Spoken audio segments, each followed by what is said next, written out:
18 अप्रैल सन 1993 को सदर गुलाम इसहाक खान की जानिब से अपनी हुकूमत बरतरफ किए जाने पर नवाज शरीफ का मुज़ाहमती चेहरा पहली मरतबा तब सामने आया जब इन्होंने कौम से खिताब में वाशगाफ अल्फाज में ऐलान किया कि मैं डिक्टेशन नहीं लूँगा।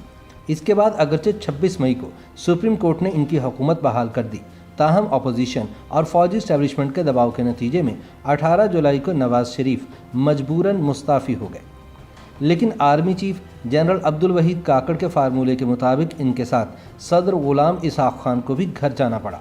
यूँ नवाज शरीफ खुद तो डूबे ही, लेकिन गुलाम इसहाक खान को भी ले डूबे। सदर गुलाम इसहाक खान की जानिब से सदारती इख्तियार के ज़रिए आइन की मुतनाज़ शिक 58(2)B के तहत नवाज शरीफ हुकूमत की बरतरफी का परवाना आवाम की अक्सरियत के लिए एक सियासी धमाका था। लेकिन मुल्क के दो बड़ों में इंतहा पर पहुंची हुई कशीदगी से आगाही रखने वाले सियासी हलकों के लिए ये खबर गैर मुतवक्के न थी। याद रहे कि 17 अप्रैल को टेलीविज़न पर नशर होने वाली अपनी लाइव तकरीर में वज़ीर-ए-आज़म नवाज शरीफ ने किसी कमज़ोरी, कोताही और पसपाही का मुजाहरा ना करने और डिक्टेशन ना लेने का ऐलान करके गोया गुलाम इसहाक खान और इनके बड़ों के खिलाफ तबले जंग बजा दिया था। दरअसल ये नवाज शरीफ के मुज़ाहमती बयानिए का आगाज़ था। ताहम अगले ही रोज़ 18 अप्रैल सन 1993 को सदर गुलाम इसहाक खान ने नवाज शरीफ की हुकूमत को बदउनवानी, अकरबा परवरी, मुखालफिन को डराने धमकाने, आईन पाकिस्तान की खिलाफ वर्जी और मुसल्लह अफवाद की अथॉरिटी को नुकसान पहुंचाने के इल्ज़ामात लगाकर चलता कर दिया। कौमी असम्बली तहलील कर दी गई और 14 जुलाई सन 1993 को मुल्क में नए आम इंतखाबात के इन्नेकाद का ऐलान किया गया। नवाज शरीफ इस फैसले के खिलाफ सुप्रीम कोर्ट चले गए। अदालत उस्मा ने अगरचे कौमी असम्बली और नवाज शरीफ की काबीना बहाल करने का गैर मामूली कदम उठाया, लेकिन इस फैसले के 1.5 माह के अंदर ही नवाज शरीफ और सदर गुलाम इसहाक खान को अपने ओहदों से मुस्ताफ़ी होना पड़ा था। ये दोनों फ्रीकैन के दरमियान तसादुम और महाजराई के इंतहा पर पहुंच जाने वाले ड्रामे का ड्रॉप सीन था, जो सुप्रीम कोर्ट के फैसले के बाद एक नए ढंग से शुरू हुआ था। तब के चीफ जस्टिस नसीम हसन शाह की सरबराही में सुप्रीम कोर्ट के 11 रुकनी बेंच ने केस की समाअत की और 5 हफ्तों बाद 26 मई को फैसला सुनाते हुए कहा कि ये अदालत सदारती हुक्म को खिलाफ कानून करार देती है। यूँ नवाज शरीफ हुकूमत बहाल हो गई। ये वाक़यात ऐसे वक्त में पेश आए जब नवाज शरीफ हुकूमत को अपनी पेशरू बेनज़ीर भुट्टो के बरक्स सूबों में अपोजिशन की हुकूमत के चैलेंज का सामना ना था। सिंध में विफाक की सरपरस्ती और सियासी जोड़ तोड़ से मामूली अददी बर्तरी की बुनियाद पर जाम सादिक अली बिला मुकाबला वज़ीर आला बन गए थे। सदर गुलाम इसहाक खान और वज़ीर-ए-आज़म नवाज शरीफ में कदर मुश्तरक ज़ियाउल हक़ की हमनवाई और सरपरस्ती थी। इन दोनों के मुश्तरका माजी और सियासी मिरास की तालमेल को खुशगवार ज़ाती ताल्लुक़ और मिसाली सियासी निज़ाम का मूजब होना चाहिए था, मगर हुकूमत साजी के दूसरे बरस से ही खिंचाव और बदगुमानी के साए बढ़ते चले गए। पै दर पै ऐसे वाक़यात रूनमा हुए जिनका इख्तिताम सियासी बहरान पर हुआ। नवाज शरीफ की मुआशी पॉलिसियों का महवर डी नेशनलाइजेशन, सरमाए की आज़ादाना नक़्ल हमल और गैर मुल्की सरमायाकारी के लिए मवाफ़िक माहौल की फराहमी था। वह अपने इफ्ताद तबाह के बायस नज़्म ज़ब्त की इदाराजाती बारीकियों और मालियाती अमूर की जकड़बंदियों को खातिर में ना लाते थे। दूसरी तरफ कानूनी मुश्किलातियों में मुश्ताक गुलाम इसहाक खान ने इस रविश को मालियाती नज़्म ज़ब्त की खिलाफ वर्जी करार देकर रोक टोक शुरू कर दी थी, जिससे ताकत के दोनों मराकज़ में बदएतमादी और बददिली जन्म लेने लगी। दिसंबर सन 1991 में सदर ने पार्लियामेंट से खिताब किया। अपोजिशन जमात पीपल्स पार्टी ने अपनी साबिका हुकूमत की बरतरफी के ज़िम्मेदार को पार्लियामेंट में खूब आड़े हाथों लिया। गो बाबा गो के नारों में सदर के खिताब के दौरान हुकूमती अरकान खामोशी से बैठे रहे। सदर मुमलिकत को यह गैर जानिबदारी बुरी तरह खटकने लगी।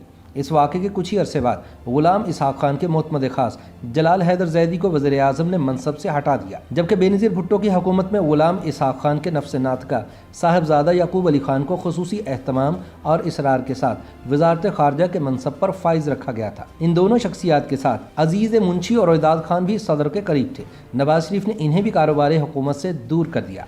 यही वजह है कि सन 1993 के हुकूमती बहरान के दिनों में ये दोनों शख्सियात गुलाम इसहाक खान को कानूनी और सियासी कुव्वत फराहम करने में पेश थी, बल्कि रोहिदाद खान ने पीपल्स पार्टी और गुलाम इसहाक खान के दरमियान ताल्लुकात की उस्तवारी की मुहिम को प्रोजेक्ट मैनहट्टन का नाम दिया। यहीं से नवाज शरीफ का गुलाम इसहाक खान की अना से टकराव का आगाज़ हुआ, जिसमें शिद्दत आइंदा सदारती इंतखाबात के बारे में नवाज शरीफ के तर्ज अमल से पैदा हुई। सन 1992 के अवाखिर में वज़ीर-ए-आज़म नवाज शरीफ ने काबीना के अरकान को आइंदा सदारती उम्मीदवार के बारे में बहस और बयानात से गुरेज करने की हिदायत की थी, लेकिन दूसरी बार सदारत के मुतमन्नी गुलाम इसहाक खान को इस एहतियात और एहतराज में साजिश की बू आने लगी। नवाज शरीफ की काबीना के मेंबर सरताज अजीज़ अपनी किताब बिटवीन ड्रीम्स एंड रियलिटीज़ में लिखते हैं कि सदर ने इनसे मुलाकात में तल्ख लहजे में नवाज शरीफ के तर्ज अमल पर अपनी नाराज़गी का इजहार किया और बरमला कहा کہ الہی بخش سومرو اور اعجاز الحق کے علاوہ کوئی بھی ان کے صدارتی امیدوار بننے کے بارے میں بات نہیں کرتا۔ سیاسی تناؤ اور کشیدگی کے ماحول میں تب کے آرمی چیف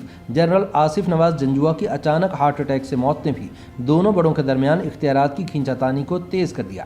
غلام اسحاق خان کے ذاتی دوست اور سینئر بیوروکریٹ رویداد خان اپنی کتاب پاکستان انقلاب کے دہانے پر میں لکھتے ہیں کہ آرمی چیف کے جانشین کے لیے غلام اسحاق خان کا انتخاب جنرل فروخ تھے، لیکن نواز شریف کو اس پر اعتراض تھا۔ بالآخر درمیانہ راستہ نکالا گیا اور جنرل عبدالوحید کاکڑ کو یہ منصب سونپا گیا۔ اس اہم تقرر کا اختیار صدر کو 8ویں ترمیم کے تحت حاصل تھا۔ وزیر اعظم نواز شریف اس اختیار کو منتخب عوامی نمائندوں کے ہاتھ میں دیکھنا چاہتے تھے۔ انہوں نے صدر کو کلی اختیار دینے والی آئینی شکوں میں تبدیلی کے بارے میں سوچنا شروع کر دیا۔ 28 فروری سن 1993 کو سینٹ میں ان کی تقریر میں اس بات کی خواہش اور اشارہ موجود تھا۔ پیپلز پارٹی سے مفاہمت اور مدد کے لیے نواز شریف نے بے نظیر بھٹو کو امور خارجہ کی کمیٹی کا چیئرپرسن بنا کر اپنا معافی ضمیر واضح کر دیا تھا۔ آئینی ترمیم کا اشارہ کر کے گویا وزیر اعظم نواز شریف نے صدر غلام اسحاق خان کے خلاف اعلان جنگ کر دیا تھا۔ اسی چپکلش کے دوران مسلم لیگ میں نواز شریف مخالف ایک دھڑا تشکیل دے دیا گیا جس میں حامد ناصر چٹھا نمایاں تھے۔ ان سمیت 3 وفاقی وزراء نے کابینہ سے استعفیٰ دے دیا۔ ان کے بارے میں تاثر تھا کہ یہ قدم ایوان صدر کی منشا سے اٹھایا گیا تھا، کیونکہ ان میں اسحاق خان کے داماد انور سیف اللہ بھی شامل تھے۔ نواز شریف نے افتخار گیلانی اور محمود خان اچکزئی کے ذریعے لندن میں مقیم بے نظیر بھٹو سے رابطہ کیا۔ دوسری جانب فاروق احمد خان لغاری اور آفتاب احمد خان شیرپاؤ رویداد خان کے ذریعے اسحاق خان سے رابطہ کیے ہوئے تھے۔ رویداد خان کے بقول صدر اسحاق خان نے انہیں اسمبلی میں تحریک عدم اعتماد لانے کی تاکید کی، مگر ان دونوں رہنماؤں کا اصرار 58(2)B کے ذریعے نواز شریف کی حکومت کا خاتمہ تھا۔ وزیر اعظم ہاؤس اور ایوان صدر کے مابین کشیدگی مزید بڑھی تو 17 اپریل سن 1993 کو نواز شریف نے ٹی وی پر غلام اسحاق خان کے خلاف ایک سخت تقریر کر دی، جس میں انہوں نے صدر مملکت پر انہیں اقتدار سے بے دخل کرنے کی سازش کرنے کا الزام لگاتے ہوئے یہ مشہور جملہ کہا کہ میں ڈکٹیشن نہیں لوں گا۔ اگرچہ برطرفی کے 5 ہفتوں بعد سپریم کورٹ نے نواز شریف حکومت بحال کر دی، لیکن گھاگ اسحاق خان کے ترکش میں نواز شریف کو گھائل کرنے کے تیر اب بھی موجود تھے۔ پنجاب اور سرحد کی صوبائی اسمبلیوں کی تحلیل اور پنجاب میں وفاق اور صوبے کے درمیان قانونی چپکلش اور ٹکراؤ نے ملکی سیاست اور نظام حکومت کو بند گلی میں دھکیل دیا، جس سے نکلنے کے لیے صدر، وزیر اعظم اور آرمی چیف کی ملاقات میں نواز شریف اور غلام اسحاق خان کے استعفے پر اتفاق نے ممکنہ تصادم کا راستہ روک دیا۔ 18 جولائی کو غلام اسحاق خان، نواز شریف اور جنرل عبدالوحید کاکڑ حتمی سمجھوتے کے لیے ملے۔ اس ملاقات کے نتیجے میں قومی اسمبلی تحلیل کر دی گئی، نواز شریف نے استعفیٰ دے دیا، نگراں وزیر اعظم کا تقرر ہوا اور غلام اسحاق خان کو بھی مستعفی ہونا پڑا۔ یوں نواز شریف خود تو ڈوبے ہی، لیکن اپنے ساتھ غلام اسحاق خان کو بھی لے ڈوبے۔ YouTube پر گوگلی نیوز دیکھنے کے لیے youtube.com کی سرچ بار میں googly news T V type کریں۔ گوگلی نیوز کے پیج پر سرخ رنگ کے سبسکرپشن والے بٹن پر کلک کرنا نہ بھولیے۔ YouTube پیج پر اپلوڈ ہونے والی ویڈیوز سے باخبر رہنے کے لیے بیل آئیکن پر کلک کیجیے۔ آپ کو ہر نئی ویڈیو کے بارے میں نوٹیفیکیشن موصول ہو جائے گا۔